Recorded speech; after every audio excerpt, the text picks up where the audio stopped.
Olá, irmãos, graça e paz do Senhor, tudo bem com vocês? Irmãos, eu vou passar um vídeo aí para vocês logo em seguida, que é um vídeo que eu gravei lá no Japão, acho que 2013, há muitos anos atrás. É um vídeo muito bom, eu fiz um mapa mental e eu estava falando basicamente sobre as 70 semanas do profeta Daniel. É uma profecia importantíssima, como eu disse já em alguns vídeos, para mim a profecia é uma das mais importantes da Bíblia, ou a mais importante, porque ela engloba tudo. Dentro das 70 semanas, tem a profecia das 2.300 tardes e manhãs, tem a primeira vinda do Senhor, a sua volta. Então todas as demais profecias, até mesmo quase todas as festas, estão dentro das 70 semanas. Só a festa dos tabernáculos que se encontra fora das 70 semanas. Mas as 70 semanas dá início à festa dos tabernáculos. Então é importante você assistir esse vídeo. E como é uma profecia conhecida, muitas outras religiões vão estudar ela. Então tem religiões que acabam estudando essa profecia e acabam fazendo assim, acabam interpretando de maneira muito, mas muito errada, segundo a minha opinião e segundo o que eu vou mostrar para vocês e vou provar para vocês no mapa. Então eu queria que vocês analisassem. Deixa eu passar o barulho ali da moto. Nesse vídeo, eu vou estar falando dos adventistas do sétimo dia, porque eles deturpam muito a profecia. Só que hoje eu vejo que não são somente eles. Tem a linha calvinista ali da parte do Paulo Júnior, que interpreta de maneira horrível a profecia das 70 semanas, mas horrível mesmo. Nesse caso, é menos feio a interpretação dos adventistas do sétimo dia. E tem outras linhas também, tipo da área messiânica, que interpreta a profecia também de maneira errada.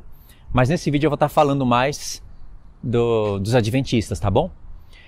Tem um ponto do vídeo que vocês vão achar interessante, que eu vou estar falando das festas e eu vou mostrar um hiato de tempo entre a festa da expiação e a festa dos tabernáculos. Talvez seja novidade para você, mas eu já sabia disso lá no Japão. Existem dois tipos para você, dois ângulos para você olhar a festa, as festas do Senhor, as 7 festas, que são as nossas festas. O primeiro ponto é você dividir as festas 4 por 3. O segundo ponto é 6 por 1. Essa parte de 6 por 1 que muitas pessoas não conhecem. 4 por 3, a maioria conhece, né? 4 festas se cumpriram, 3 ainda não. Quais são as 4? Páscoa, Asmo, Primícias e Pentecoste. Se cumpriram. Não quer dizer que acabou. Está em cumprimento, mas já deu início a elas. Agora as 3 últimas festas, que seria expiação, ou trombetas, expiação e tabernáculos, essas 3 ainda não. Então é 4 por 3, né? A outra parte que você deve pensar, o outro ângulo de se olhar as festas, é na maneira como o Senhor Jesus praticou elas. Porque primeiro é Ele em tudo, depois é nós. Então ele primeiro é um pouquinho diferente. É como se fosse 6 por 1. Porque ele é a Páscoa, os asmos, a primícia. E antes dele derramar o Espírito Santo, que seria a 4ª festa no Pentecoste, aqui que está a novidade. Antes dele derramar o Espírito Santo, ele ascendeu aos céus. E ele ascendendo aos céus é o sumo sacerdote entrando no santuário, que seria o dia da expiação. Então há ali uma relação de festas, né? A 6ª festa, ela está muito ligada com a Páscoa. Embora seja a 6ª e a Páscoa é a primeira, todos os benefícios da Páscoa se cumprem no dia da expiação. Vão estar, sim, presentes no tabernáculo, mas se cumprem no dia da expiação. O escritor de Hebreus fala que o Senhor Jesus fez a expiação por nós. E ele apontou para a cruz, em Hebreus 1. Mas em Hebreus 9... ele falando do dia da expiação, né, em Hebreus 8, 9 e 10, ele fala que isso são sombra das coisas vindouras, porque ele sabe que a festa da expiação está no futuro. É como se fosse assim, Jesus ele realizou algo na cruz, disse que está consumado, porque foi a única festa que ele praticou como homem. Se ele falhasse, ele não poderia dizer está consumado. Mas uma vez que ele sabe que o Pai iria aceitar o seu sacrifício, e que iria ressuscitar ele dentre os mortos, todas as demais festas iriam se cumprir. E também tem esse ponto para se analisar. O povo de Israel vivia no pecado. E depois que eles entraram em aliança com Deus, e para isso precisa passar pela Páscoa, primeiramente, mesmo assim eles continuam pecando, mas dessa vez é diferente. Agora você vai ter consciência plena do que é pecado, e o pecado seria removido totalmente na festa da expiação. Isso no modelo da antiga aliança. Assim é com a gente na nova aliança. Nós entramos em aliança com o Senhor, passamos a entender que Ele é o Cordeiro Pascual, etc. Mas nós continuamos pecando, mas não podemos ter a mesma vida de pecado como antes. Mas ainda pecamos. E esses pecados serão totalmente removidos na expiação. Por isso que há um link forte da Páscoa com a expiação. Agora, o link da quarta festa com o dia da expiação é o seguinte, é que antes dele derramar o Pentecoste, ele subiu aos céus. Viu o cruzamento? Então, na vida dele, se cumpriu o Pentecoste, ele ressuscitou nas primícias, depois das primícias veio o Pentecoste, não é? Sim, ele foi revestido de poder. Se ele ressuscitou, ele foi revestido de poder. Aliás, antes de ascender aos céus, ele disse, todo o poder me é dado no céu e na terra. E aí o que aconteceu? Ele tocou trombetas. Ele ficou 40 dias aqui na terra, falando das coisas do reino. Então, ele tocou trombetas. Quando ele subiu aos céus, ele entrou no templo, ou seja, a expiação. E ali ele trabalha até hoje para a nossa expiação. Mas a festa dos tabernáculos, embora ele já esteja nos tabernáculos de Deus, a festa dos tabernáculos só vai se cumprir mesmo quando o seu corpo estiver presente com ele. Então é 6 por 1. 6 festas na vida do nosso Senhor se cumpriram, mas a festa dos tabernáculos ainda não. Tem até as parábolas, né, que mostra que está tudo feito, mas o Senhor precisa voltar para pegar os seus santos. E é interessante que o tempo, nós estamos falando das festas, né? De tempos determinados. E o próprio tempo se conta dessas duas maneiras, 6 por 1 e 4 por 3. Resumidamente falando, já que eu vou fazer estudos das festas e vou mostrar para vocês o mapa, 6 por 1 é 6.000 anos, e no 7º dia da criação, uma profecia de descanso para o futuro, né, que seria o 7º milênio, um sábado na Terra, 6 por 1. E o 4 por 3? 4 por 3 é a profecia que previa que o Senhor Jesus viria como homem no 4º milênio, ficaria 2 dias fora, ausentes, e no 3º dia ele viria. Então, ele vem no 4º milênio, a profecia previa tudo isso, previa também que haveria uma mudança de calendário, que o mundo iria perceber que iria precisar colocar um start ali, e desde ali se conta a profecia. Não é à toa que no calendário romano, grego-romano, que é praticamente o calendário mundial, com exceção de alguns países, se conta 2.000 anos. Nós estamos praticamente em 2020, não é? Então, toda a humanidade sabe o porquê disso. Porque eles colocam antes de Cristo e depois de Cristo. Não é verdade? O islamismo não faz isso, com certeza. Outros países também não fazem. Mas a maioria, eles fazem. Então, 4 por 3. Porque o Senhor Jesus vem no 4º milênio. Aí tem 2 dias que ele fica ausente e no 3º dia ele volta. Entendeu? A profecia previa essa mudança de calendário e essa contagem de tempos. Por isso que tem muita menção ao 3º dia. 6 por 1, 4 por 3. Nós estamos falando das festas, que chama Moed, que é tempo determinado, e assim se conta os tempos. Tanto pelas festas, como pelo próprio calendário. Amém? Eu vou passar o vídeo aí para vocês. Espero que vocês possam assistir até o fim e entenda o porquê que as 70 semanas ainda não se cumpriu.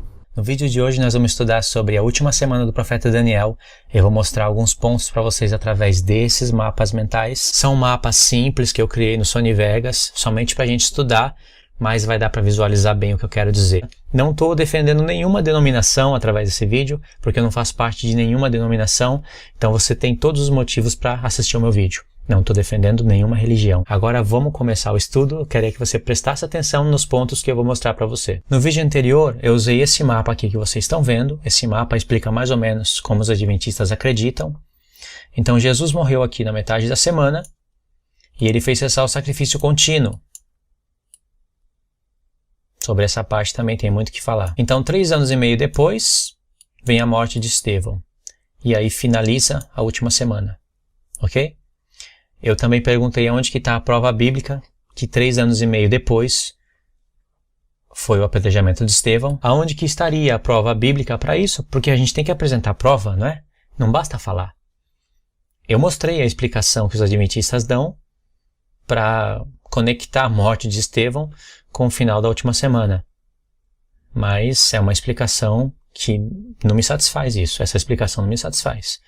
E aí eu mostrei que no final das 70 semanas, esses 7 pontos têm que estar selados. E aí eu comentei sobre esses 7 pontos, né? Perguntei onde que está a justiça eterna, qual é a visão que foi selada na morte de Estevão, qual é a profecia que se cumpriu na morte de Estevão, qual é o santo dos santos que foi ungido na morte de Estevão. Eu perguntei que expiação da iniquidade é essa, porque para mim, para a Bíblia, o escritor de Hebreus fala isso, que Jesus fez a expiação da iniquidade. E foi para gentios também. Só que os adventistas dizem que as 70 semanas estão determinadas somente sobre o povo de Daniel, que seria somente judeu, e que se cumpriu no tempo de Estevão. Então, por que eu e você queremos fazer parte da expiação da iniquidade? Por que nós queremos justiça eterna, se foi determinado somente sobre os judeus? Então, presta atenção aqui. Aqui você está vendo a linha da última semana, a linha do tempo da última semana. Aqui é Cristo, que fez aliança com muitos durante uma semana. Durante uma semana, hein? Não foi mais que isso. Aqui está a morte de Jesus, na metade da semana. Ele fez cessar o sacrifício contínuo. E aqui está o final da aliança. Sabe o que é fim, né? Fim é acabou. Não pode seguir mais a partir daqui. Porque acabou aqui, na morte de Estevão. Agora está a minha pergunta. Jesus fez aliança com muitos durante uma semana. Jesus fez a aliança de Moisés ou a nova aliança? Bom, vocês têm que decidir se Jesus fez a antiga aliança durante uma semana ou a nova aliança. Será que Jesus veio e estabeleceu a aliança de Moisés com muitos durante uma semana? Porque as 70 semanas estão determinadas sobre o povo de Daniel. Aqui, ó. E essa última semana faz parte das 70. Então, tem que decidir se Jesus fez a antiga aliança ou a nova aliança. Qual que foi? Você sabe responder? Porque se Jesus fez a antiga aliança, na metade da semana ele quebrou ela. Porque ele tem que fazer a antiga aliança durante uma semana. Mas na metade da semana ele quebra ela. Ele faz cessar o sacrifício contínuo. E o sacrifício contínuo faz parte da lei que Deus deu para Moisés, chamada de lei de Moisés, mas é a lei de Deus. Mas não faz sentido se você pensou que Jesus fez a antiga aliança com o povo judeu. Por que não faz sentido? Porque na metade da semana, Jesus pegou o cálice, pegou o pão, esse pão é o meu corpo entregue por vocês. E ele semelhantemente catou o cálice e disse, esse é o sangue da aliança que eu faço com vocês. É a nova aliança. Então Jesus fez a nova aliança com o povo. Porque se você diz que Jesus veio fazer a antiga aliança, na metade da semana ele quebra ela. Não faz sentido, né? Jesus vem fazer a antiga aliança com o seu povo. E a nova aliança fica onde? Fica com quem? Então Jesus veio fazer a nova aliança. Só que diz a profecia que ele fará uma aliança com muitos durante uma semana. E os adventistas dizem que é Jesus. Então Jesus vem e tem que fazer a nova aliança com muitos durante uma semana. Só que é só na metade da semana que ele morre e que ele faz a nova aliança. Sendo assim, ele estaria fazendo a aliança durante 3 anos e meio só. E não durante uma semana. É difícil fazer essa conta? Deu para entender, não deu? Jesus tem que fazer aliança com muitos durante uma semana e não durante 3 anos e meio. Mas Luiz, como é que você não consegue enxergar uma coisa que é tão fácil de entender? Você está complicando as coisas. Como que eu estou complicando? De novo, Jesus morreu na metade da semana, fez cessar o sacrifício contínuo. 3 anos e meio depois, Estevão morreu e aqui se finaliza as 70 semanas. Então a última semana está aqui. Eu queria entender isso. Aonde que está cessar da transgressão, fim dos pecados, expiação da iniquidade e justiça eterna. Aonde que está isso na morte de Estevão? Não, Luiz, mas Jesus ele fez a justiça eterna por nós. Jesus ele é o fim dos pecados por nós. Jesus fez cessar a transgressão por nós. Por nós quem? Foi estabelecido sobre o povo de Daniel? Sobre os judeus? Como é que você quer ser participante dessas bênçãos se foi estabelecido só para judeu? E tem mais. Tem muito mais. Selar a visão e selar a profecia. Isso está no livro do profeta Daniel. De qual visão está falando? Daniel teve 3. Eu nem vou mexer nessa parte do Santo dos Santos. Deixa isso para depois. Selar a visão e a profecia. E isso tem que estar estabelecido na morte de Estevão. O que tem a ver as visões de Daniel com a morte de Estevão? Gente, vamos acordar. O que é isso? Outro mapa mental para a gente explicar. Está aqui, ó. Daniel capítulo 2, a visão da estátua. Aqui tem todos os reinos.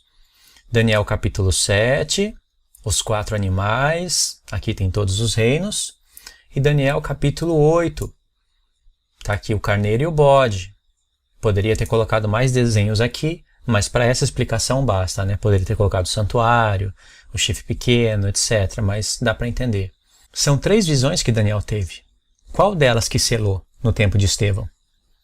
Porque aqui tem que bater uma pedra nos pés da estátua e fazer toda a estátua cair, virar pó e o vento levar. Aí a gente vê o estabelecimento do reino de Cristo através daquela pedra que se torna uma montanha, um monte, que é um reino, né? E é o reino eterno. Aqui você vai ver que vai sair um chifre pequeno daqui. Ele vai fazer guerra contra os santos durante 3 tempos e meio. Só durante 3 tempos e meio. Você tem que encontrar a conexão. O que é esses 3 tempos e meio? 1260 anos? E depois desses 3 tempos e meio, vem o ancião de dias e faz justiça aos santos. Tem paralelo entre as visões. Aqui, por exemplo, nos pés da estátua, você vai ver uma pedra, que ela vai vir e bater aqui nos pés da estátua e tudo vai virar pó. Já aqui no capítulo 7, você vai ver que o ancião de dias vai vir aqui, nesse tempo, e vai fazer justiça aos santos. Ou seja, no capítulo 2, Cristo é a pedra. No capítulo 7, Cristo é o ancião de dias. E no capítulo 8, a gente vai ver também o tempo determinado do fim. É exatamente por isso que em Daniel 9, que está explicando tudo isso daqui, e os adventistas não querem entender isso, não querem enxergar, em Daniel 9 fala a visão e a profecia, porque todas elas, em um determinado momento, profetizaram o tempo do fim. Todas elas. Aqui onde eu assinalei esses 3 pontos, é onde está o tempo do fim. Em Daniel 2, não vai estar escrito que é o tempo do fim. Mas veio a pedra, bateu nos pés da estátua, destruiu a estátua, virou pó, e aquela pedra se tornou um reino eterno. Será que vai vir outro reino depois? Tirar o poder de Cristo? Então, aí é o tempo do fim. Tem que meditar. E os 10 dedos da estátua está em paralelo com os 10 chifres da besta. Aqui também está determinado o tempo do fim. Vem o ancião de dias e destrói o chifre pequeno. Só depois de 3 tempos e meio. Esses 3 tempos e meio, queira você enxergar isso ou não, ele faz conexão com a última parte da semana.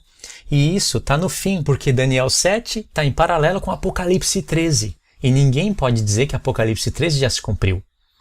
E por isso que em Apocalipse 13 vai aparecer 42 meses, 1260 dias em Apocalipse 12, que faz conexão com Apocalipse 13, aparece tempo, tempos e metade de um tempo.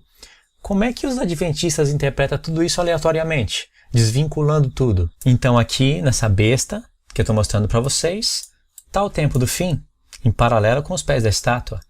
E aqui no bode peludo, lembra, o chifre grande cai, nasce 4 chifres no lugar, e de um desses 4 chifres sai o chifre pequeno. É o mesmo chifre pequeno de Daniel 7, não é outro. Aí também está escrito, até escrito, tempo determinado do fim. Como todas as visões, em determinado momento, elas se encontram, elas se tornam a visão. E elas são proféticas, então se torna a profecia. 3 tempos e meio, final da última semana. Aí você vai ter todos aqueles 7 pontos estabelecidos. Isso é coerente. Isso faz sentido. Como que pode falar das 70 semanas sem olhar para as festas? São 7 festas, não são?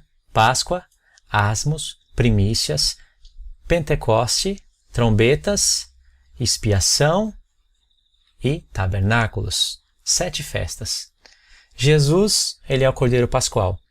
Ele é os Asmos. Ele ressuscitou nas primícias. Ele foi revestido de poder. Senão ele não poderia derramar poder do céu, o Espírito Santo. Ele tocou trombetas. Jesus não tocou trombetas? Depois que ressuscitou, ele ficou 40 dias na terra, falando das coisas do reino de Deus. E ele ascendeu aos céus, ou seja, um sumo sacerdote entrando no Santo dos Santos. Não em 1844. Isso que é doutrina de homem. Isso que não faz sentido. Em 1844, o Santo dos Santos você acha que é onde? É a parte mais santíssima do tabernáculo. E onde você acha que fica o trono de Deus? Você acha que o trono de Deus fica fora do Santo dos Santos? Não tem o tempo aqui agora, mas a Arca da Aliança é a figura do trono de Deus. Pode comparar o tabernáculo terrestre com o tabernáculo celeste, que você vai ver que as posições da menorá, do altar de ouro e da Arca da Aliança, pelos profetas, revela que a arca é o trono de Deus. E foi dito para Jesus, assenta-te à minha direita, até que eu ponha todos os seus inimigos por debaixo dos seus pés. Quando o Filho do Homem ascendeu aos céus, ele se assentou à destra do Pai. No santo lugar? O Santo dos Santos fica onde? Você acha que Deus está fora do Santo dos Santos? Isso daí que é uma coisa cabeluda e absurda. E depois vem a festa dos tabernáculos. Ou seja, Jesus está trabalhando na expiação, que é a sexta festa. Aliás, ele realizou a expiação dos pecados na cruz. Só que essa festa tem um andamento. Mas é a sexta, não é? Se passaram quase 2000 anos e adivinha, não veio os tabernáculos. Um intervalo da sexta festa para a sétima? É, isso que a Bíblia está mostrando. E isso faz sentido, porque a Bíblia está mostrando isso. E se isso faz sentido porque é bíblico e você não pode ir contra isso, por que não faria sentido o intervalo das 69 semanas entre as 70? E aí, irmãos, entendeu o vídeo? Gostou do vídeo? Queria que você comentasse o que você entendeu e que você compartilhasse o vídeo, tá bom? Deus abençoe e fiquem todos na paz do nosso Senhor Jesus.